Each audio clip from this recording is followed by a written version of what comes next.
In this section, we are going to look into the legal and regulatory aspects of banking, and this is an introduction session. First of all, how banking is regulated in India.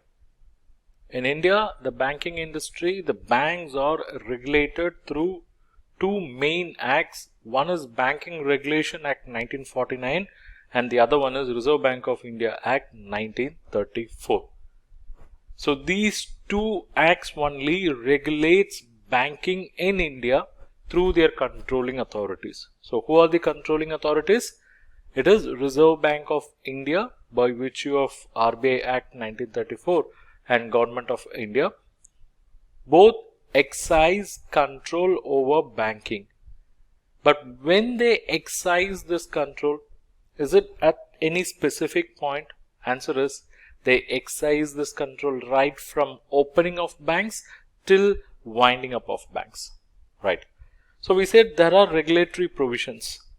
Whether all regulatory provisions are uniformly applicable to all the banks? Answer is no. It actually depends on constitution of the bank, because constitution can be statutory corporation, or it can be a banking company, or it can be a cooperative society. So depending on that, the regulatory provisions applicability will undergo a change.